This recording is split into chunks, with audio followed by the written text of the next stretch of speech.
En esta sesión participarán José Espantoso, presidente de la Asociación de Empresas Inmobiliarias del Perú, y Alberto Pasco Font, consultor senior de Intelfin. Adelante.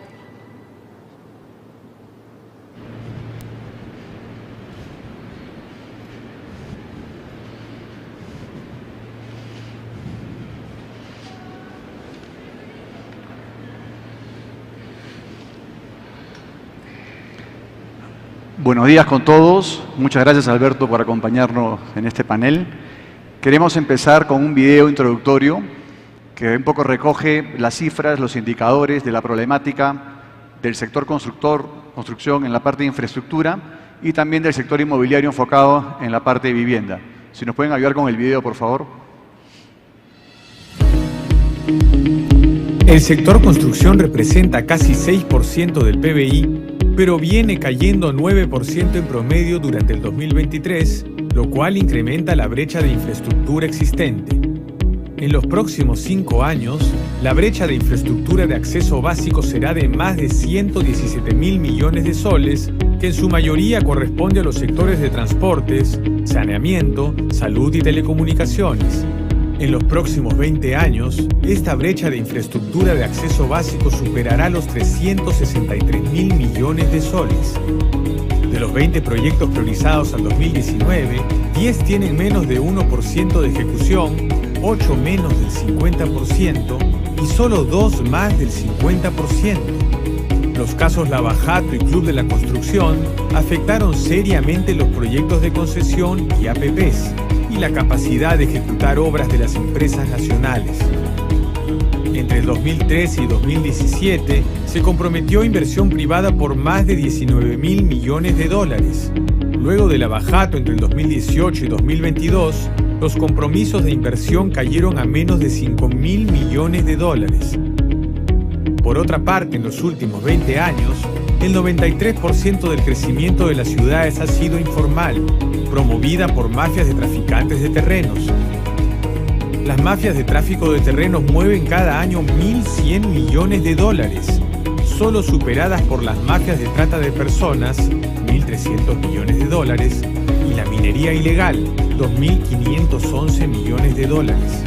La informalidad ha creado un crecimiento urbano desordenado. A nivel nacional, el déficit habitacional es de 1.800.000 hogares, 500.000 no cuentan con una vivienda y 1.300.000 habitan en ambientes inadecuados, inseguros y zonas de riesgo no mitigable.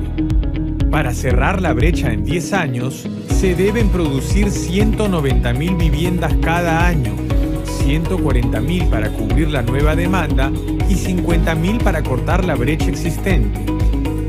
Los subsidios de vivienda social no son un gasto, son una inversión. Los programas de vivienda de interés social tienen 3 componentes: bono, ahorro y crédito. El bono es el subsidio que otorga el Estado, el cual es una inversión y no un gasto. ¿Por qué?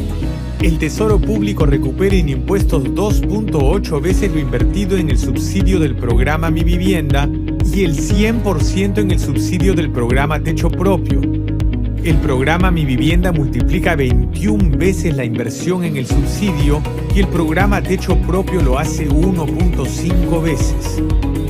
En el 2022, el Estado otorgó subsidios por 206 millones de soles a través del nuevo crédito Mi Vivienda y recaudó 338 millones de soles en impuestos derivados de ese mismo producto. Los programas de vivienda desde su creación han beneficiado a más de 700.000 familias en los últimos 20 años. La inversión inmobiliaria formal es la segunda inversión privada más grande a nivel nacional, bordeando los 4.000 millones de dólares en 2022. Además, tiene un efecto multiplicador sobre el empleo. En el 2022, la inversión inmobiliaria formal permitió crear 240.000 empleos formales. Sigamos construyendo un Perú con más vivienda formal para sus ciudadanos.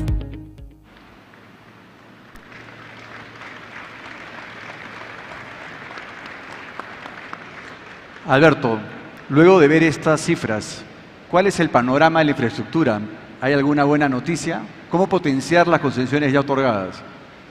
Muchas gracias, José. Buenos días con todos. Muchas gracias a José por haber invitado a participar en este panel y a Juan Fernando Correa, organizador del CADE. Yo creo que hay elementos positivos que hay que rescatar en este tema. Ayer escuchábamos al primero Tarola, que nos comentaba que se están comprometiendo APPs por $5.000 millones para este año. Hemos visto en el video que durante los 5 años del 2018 a 2022 se invirtieron entre obras por impuestos y concesiones 4.000 millones. Entonces, como nos comentaba ayer Osvaldo Sandoval, estamos siendo ambiciosos y creo que es importante. Y que se ha perdido el miedo a las APPs, a las concesiones, que fueron una víctima del proceso de Lavallato y durante muchos años no se hablaba de gobierno a gobierno, se hablaba de APPs, estamos retornando el tema, creo que eso es importante. Y hay otras noticias positivas que también son importantes de destacar. Muchas de las concesiones ya realizadas están rindiendo frutos. Tenemos, por ejemplo, la segunda pista y el nuevo terminal del Aeropuerto Internacional Jorge Chávez. Son $2.000 millones de inversión. Tenemos la ampliación del Muelle Sur, 350 millones de dólares de ampliación. Tenemos Chancay, el puerto de Chancay, que va a ser no solamente en monto de inversión importante, sino en términos de productividad y de conexión con el mundo. Entonces, tenemos APM Terminals, la contraparte del Muelle Sur, que está invirtiendo $1.200 millones en mejorar el puerto. Claro, desgraciadamente, ese proceso de negociación de la adenda para poder esa inversión ha demorado 4 años y el estudio de impacto ambiental recién se aprobó el 24 de octubre. Entonces, ahí tenemos un primer elemento que nos dice hay que potenciar lo ya concesionado, ¿no? Como el tema de esta sesión es cómo actuamos rápido en recuperar construcción. Y hay otras mesas, va a haber una mesa más tarde que hable sobre obra por impuestos y otra que hable de OPP. Yo quisiera centrarme en trabajemos con lo que ya tenemos, ¿no? Evans Avendaño, ahora en la mañana lo leyó en el periódico, él es de Aeropuertos del Perú, nos dice podemos invertir $450 millones. Entonces, si queremos recuperar algo rápido, el primer tema es ¿qué hacemos ahí? ¿Qué hacemos para poder que las concesiones que ya están dadas se aceleren y puedan seguir invirtiendo? Los ejemplos que les he dado son inversiones autosostenibles. Quiere decir, cuando el Muelle Sur decide ampliar y hacer una nueva infraestructura, su inversión la van a pagar las tarifas de los usuarios. Pero tenemos muchas infraestructuras que necesitan apoyo del Estado y que tienen que pasar por el SNIP, por el Sistema Nacional de Inversión Pública, lo cual termina siendo un proceso tortuoso. Entonces, ahí también hay un frente de trabajar. ¿Y qué es lo que ha pasado? Es otro miedo que creo que debemos perder, así como estamos recuperando la necesidad de hacer APPs y concesiones, hay un tema, estas concesiones que he mencionado son concesiones que tienen muchísimos años. El aeropuerto internacional lo dimos el 2001, el puerto Muelle Sur fue el 2006, Aeropuertos del Perú el 2006, aeropuertos andinos, los que están en el sur del país, el 2010. Son concesiones que tienen 15 años, 20 años, y que la realidad ha rebasado todas las expectativas que se tuvo en el momento que se concesionó. Cuando se concesionó, por ejemplo, Aeropuertos del Perú, se pensaba que el tráfico en los aeropuertos del sur iba a crecer mucho menos, se ha duplicado, y eso no estaba contemplado. Entonces, acá hay otro segundo elemento que hay que hacer, se necesitan adendas. Las condiciones económicas financieras de las concesiones han cambiado y hay que hacer adendas. No es lo mismo hacer una adenda 6 meses después de firmar un contrato que 15 años después. Entonces hay que perder el miedo a hacer adendas y hacer adendas, porque sin esas adendas no se van a viabilizar las inversiones que necesitamos. Ese es otro elemento importante, ¿no? Y hay que recuperar otras instancias. Vamos a hablar un poco más de eso después, pero se ha perdido el trato directo. Antes, ahora los funcionarios públicos no te firman un trato directo. Entonces terminas primero pasando por un arbitraje y muchas procuradurías del sector público desconocen el resultado del arbitraje. Porque una cosa que tú pienses que el arbitraje tenía un error de forma y otra cosa que ejecutas el fondo y terminas judicializando los procesos. Entonces, dos iniciativas muy buenas como el trato directo y el arbitraje que ayudaban a solucionar controversias y hacer las cosas más rápido, se han perdido y hay que recuperarlas. Pero estos serían elementos importantes que creo que hay que mencionar en el diagnóstico de las cosas positivas y negativas que están pasando. El tema de la Contraloría, Alberto, es un temón, ¿no? ¿Cómo facilitar este proceso entonces? O sea, ¿qué propones para ayudar? Gracias, José. A ver, pasando al tema de propuestas. Primero, como hemos dicho, y estamos centrándonos en las concesiones que ya existen, muchos de los concesionarios tienen que proponer expedientes técnicos y esos expedientes técnicos pasan por un proceso de aprobación del Estado. Porque al final es infraestructura que se va a quedar en manos del Estado. Entonces el Estado tiene que aprobarlo. Por ejemplo, el Ministerio de Vivienda y Construcción en Sedapal, había un problema de abastecimiento de agua potable en el sur de Lima, en los distritos de Punta Hermosa, San Bartolo. Deciden hacer una desalinizadora. Fantástica idea. Y se construye una desalinizadora, se hace un contrato de APP, pero ¿cuál es el problema? Nunca, ni el Ministerio de Vivienda ni el Sedapal habían tenido una desalinizadora antes, y tienen que recibir los expedientes y comenzarlos a aprobar. Y el proceso se demora 2 o 3 años en idas y venidas de lo que estaba planteado en el contrato. Entonces, una primera idea sería, ¿por qué no tercerizamos las labores de supervisión de obras y de expedientes a una gran firma internacional? Por ejemplo, y es otra cosa, cuando está, por ejemplo, en transportes, el Ministerio de Transportes tiene que aprobarlo, el OCITRAN tiene que aprobarlo, ¿no? Contratemos una firma de muchísimo nivel por un periodo de 4 o 5 años con un retainer de repente, con un premio por proyecto, que supervise las obras. Que cuando se haga un expediente el concesionario, se lo envíen a esta persona, a esta institución, y esta institución dé los vistos buenos. Yo creo que en este proceso de contratación también debería participar Contraloría, para que todos estemos seguros de que se están... Y entonces ya no tienes que cada vez que hay una obra contratar a un especialista de esta obra, y desgraciadamente muchos de los ministerios no contratan uno global, contratan el que ve sanitario, el que ve electricidad, y después saber que se pongan todos de acuerdo. Entonces ahí hay un tema. Otro tema es mesas ejecutivas. Las mesas ejecutivas han probado ser muy útiles para temas normativos. Ejemplo, las concesiones tienen 60 años en este país, pero en la ley de puertos se ha puesto que los puertos solo están concesionados por 30 años. Una inversión de puertos se amortiza en 20, 30 años. Un concesionario que le quedan 10 años ya no va a invertir. Entonces hay que corregir eso. Hay inversiones importantes que se podrían hacer en aeropuertos que por plazos, por temas de infraestructura no se hacen. Un aeropuerto sería perfecto para hacer un mall, pero un mall también se amortiza en 20 años. Entonces hay un tema que discutir ahí. Y las mesas son útiles para discutir temas normativos a corregir. Las mesas también son útiles para otra cosa. Los procesos de adendas son secuenciales. Primero lo ve el sector, después lo ve el supervisor, después que lo vea Contraloría. No, la mesa te hace una cosa que es secuencial, lo hace simultáneo. Todos al mismo tiempo discutiendo el tema. ¿Cuál es el problema? Que llegas a 4 o 3 posiciones diferentes, como dice mi amigo Evans Avendaño, nadie corta el queque, no hay un responsable. Y se entrampó la mesa, porque uno dice uno y el otro dice va, y nadie dice vamos por este camino. Entonces, hay una iniciativa que fue importante, se creó el equipo de seguimiento de la inversión, un equipo especializado, porque los concesionarios se quejaban, gané la concesión y después el Estado me abandonó y ya no puedo seguir la inversión. Necesitamos una oficina que sea responsable y que empuje a los concesionarios que ya existían para que puedan hacer su inversión. Esa es una idea importante. Y ahí entramos, desgraciadamente, un problema. El que decide hay que blindarlo, porque va a venir la Contraloría y va a terminar preso, ¿no? O metido en un proceso judicial, y eso yo tengo varias experiencias, desgraciadamente, ¿no? La Contraloría tiene un rol importante en la legalidad, pero no tiene por qué estar cuestionando. A mí no me parece que tuviste 20 años o 25 años. Cada sector es especialista. Estaba conversando con Verónica Zambrano del OCITRAN, que está pensando en hacer una acción legal en contra de la Contraloría, porque la Contraloría le está cuestionando su supervisión y ellos son los expertos. Y hay gente de Contraloría que no tiene la experiencia y dice no me parece.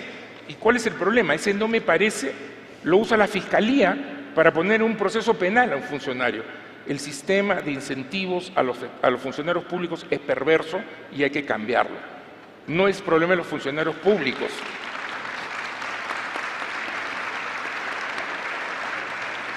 Es problema del sistema de incentivos y hay que construir en vez de destruir.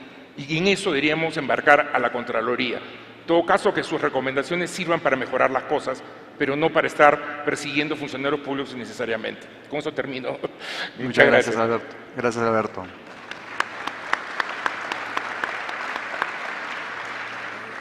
La idea ahora es hablar un poco de la problemática de la vivienda y también tenemos un videito preparado que se llama Dos historias, dos realidades distintas. Si me pueden ayudar con el video, por favor.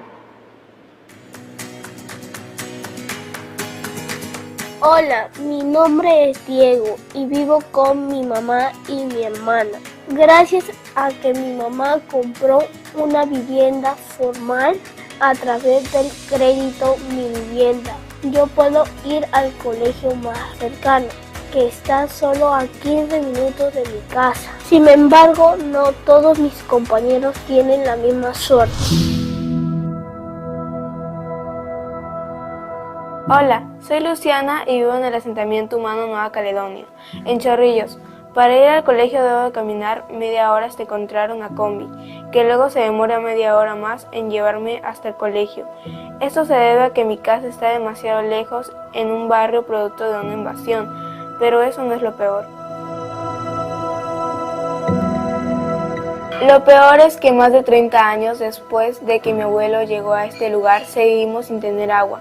Tenemos que bombear agua desde los tanques que llenan las cisternas. Además hay mucha delincuencia e inseguridad. Me gustaría vivir en un barrio mejor. En mi casa puedo ver mis programas favoritos de televisión cuando quiera porque tengo luz las 24 horas del día. También tengo agua potable todo el día. Luego de bañarme y cambiarme me voy a jugar al parque que está cerca de mi casa, donde puedo jugar de forma segura.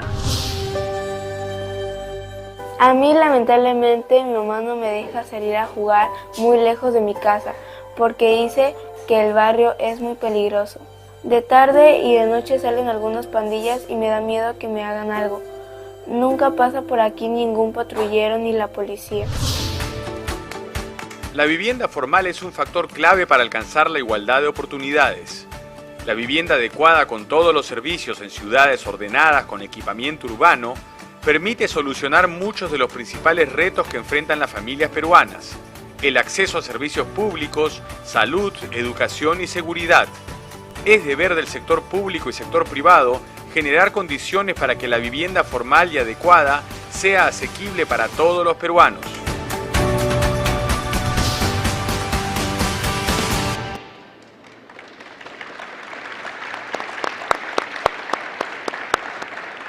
Imágenes potentes, pero que muestran una dura realidad. La vivienda formal es la llave a la igualdad de oportunidades. La vivienda formal es tener acceso desde el día 1 a agua potable. La vivienda informal es esperar a que en 15 o 20 años puedan tener agua y en el interín están pagando el agua más cara. La vivienda formal es hacer un país de propietarios. La vivienda informal, de alguna manera, es una respuesta social a un Estado ausente. Y hay que ver en una verdadera dimensión, luego de la problemática del COVID, luego de una inestabilidad jurídica, desde el 2018 al 2023 han pasado por la Casa de Gobierno o van pasando 6 presidentes, hay cifras dramáticas dichas por el Banco Mundial. La pobreza multidimensional, como la miden hoy día, ha llegado a niveles del 35%. Es un tema dramático como sociedad saber que 1 de cada 3 peruanos hoy día no acceden a servicios básicos como salud, educación o vivienda. Por eso nosotros postulamos que cuando entregamos una llave a una familia de un programa Techo Propio, le estamos dando acceso inmediato a saneamiento, a agua, a electricidad, le estamos dando acceso a colegios, a hospitales, a medios de transportes. En otras palabras, cuando entregamos una llave de Techo Propio, estamos mejorando la calidad de vida de las familias peruanas.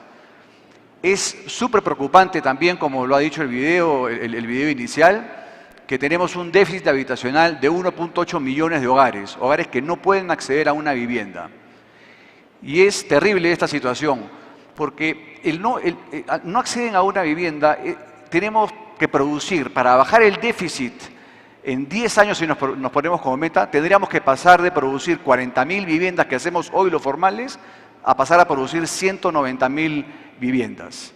Y eso es una tarea que la tenemos que hacer de manera articulada y de manera conjunta entre el Estado y los privados. Si no, los que están ganando esta batalla son las mafias de los traficantes de terreno. Es indudable, José, la necesidad de la vivienda formal y la importancia de los beneficios que tiene la vivienda formal. Yo te quería preguntar, ¿la política pública nacional está ayudando a cerrar esta brecha de infraestructura en este campo? Mira, gracias Alberto. Es cierto que en los últimos 20 años el modelo de vivienda, desde la creación del programa de vivienda, ha beneficiado a más de 700.000 familias. Pero también es totalmente cierto de que tenemos 4 retos importantes hoy que liderar o enfrentarnos, digamos, ¿no? El primero es la inestabilidad jurídica. Ustedes, de hecho, tienen amigos inmobiliarios que les habrán dicho lo más importante en el tema inmobiliario es ubicación, ubicación, ubicación. Hoy día, para nosotros, los desarrolladores inmobiliarios, es tan importante la ubicación como la predictibilidad, predictibilidad y predictibilidad.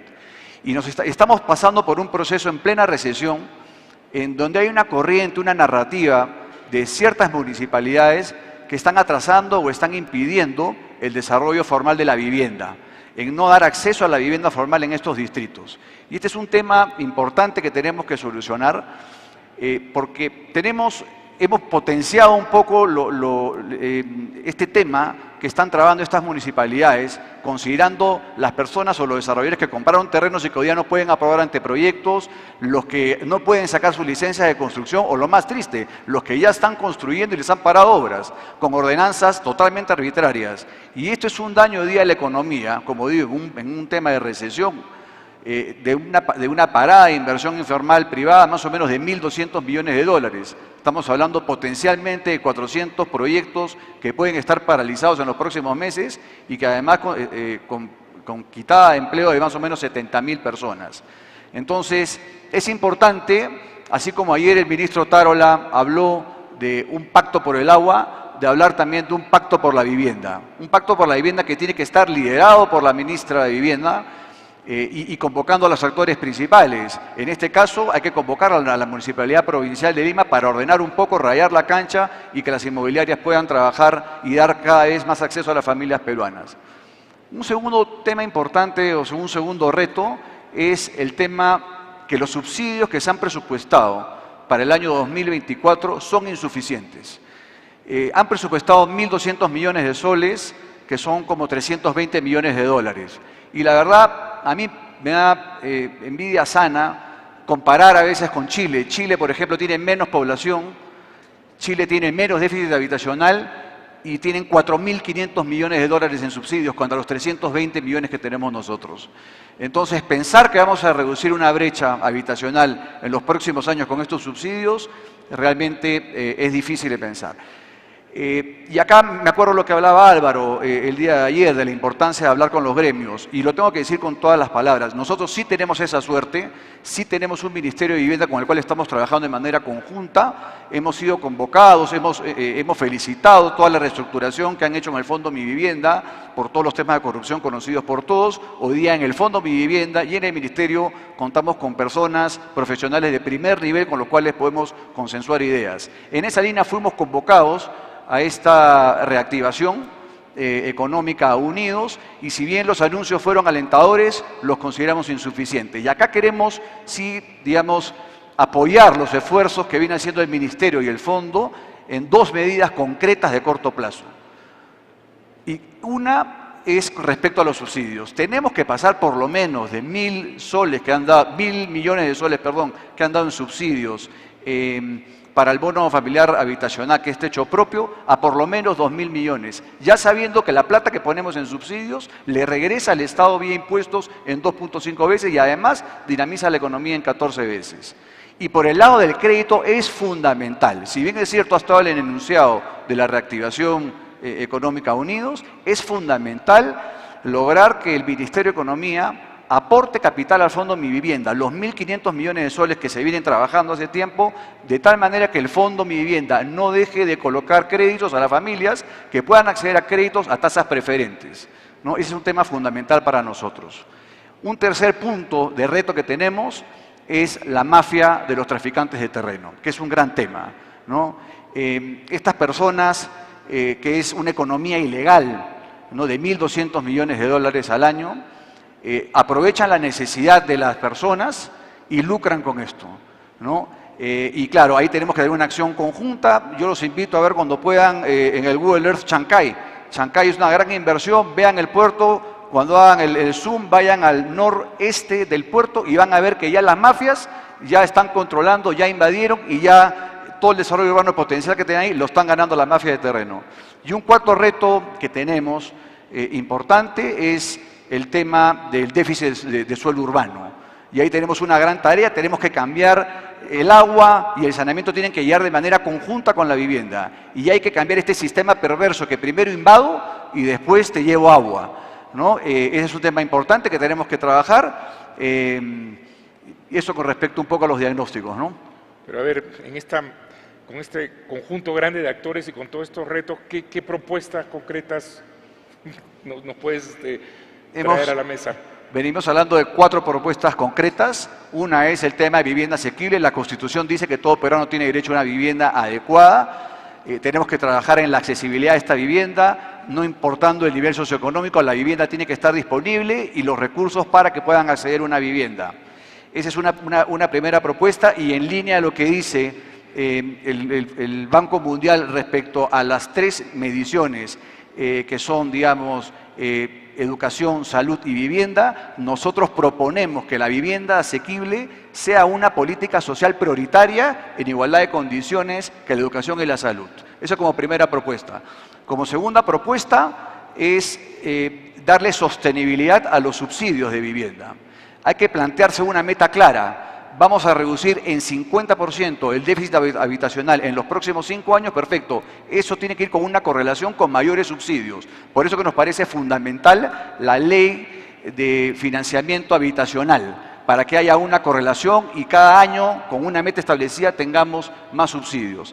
La tercera propuesta concreta es, y perdónenme, en este tema de los subsidios, quería aprovechar también en contarles que el Ministerio de Vivienda ha puesto en práctica el tema del bono canon. Ya se firmó con Arequipa, con la región de Arequipa, para que el canon que produce Arequipa pueda ser usado en subsidios de vivienda. Han hecho ya un convenio por 30 millones de soles y acá instamos al gobernador de Cusco, que tiene un déficit habitacional de 30.000, y ojalá sea un legado del CADE a que anuncie que va a poner producto de su propio canon, le va a dar facilidad en un convenio que podría ser de 30, 50 millones de soles, que además apalanca su economía para poder dar vivienda a los propios cusqueños y además trabajo a las inmobiliarias del Cusco. Una tercera medida que proponemos es una lucha frontal contra el tráfico de tierras. Y para esto tenemos que actuar de manera articulada, tenemos que actuar el Ministerio de Vivienda, los gremios empresariales, el ministro Tarola, que habló de la importancia de ir con la informalidad, de combatir la informalidad, para pedir en el Ministerio del Interior una división especializada para combatir este tráfico de tierras. Y para terminar, poner en marcha, sí, el tema del operador de suelo público. Para tener más vivienda asequible, necesitamos que ya el Fondo Mi Vivienda, que es la ley DUS, está facultando al Fondo Mi Vivienda para destinar suelo urbano habilitado para que se desarrollen grandes proyectos de gran envergadura como lo ha hecho Chile. En general, Alberto, creo, esas son las propuestas que tenemos. Nosotros particularmente creemos, tanto como Alberto, que los temas de construcción, de infraestructura, los temas de vivienda, son temas fundamentales, son temas que ayudan a cerrar brecha social, una brecha social que en décadas viene creciendo y que son caldo de cultivo para fuerzas políticas extremistas que no las queremos más. Nosotros creo que conjuntamente tenemos que producir bienestar en las familias peruanas. Tenemos que poner a las familias en el medio y en función a eso dar políticas para atender a estas familias. Como dice el lema del CADE, tanto Alberto como yo creemos claramente en el potencial de este país y estamos seguros que vamos a tomar la senda del crecimiento y el desarrollo, que son, digamos, dos lineamientos claros para preservar nuestra democracia y también para alcanzar la paz social que tanto nos merecemos todos los peruanos. Muchas gracias. Muchas gracias.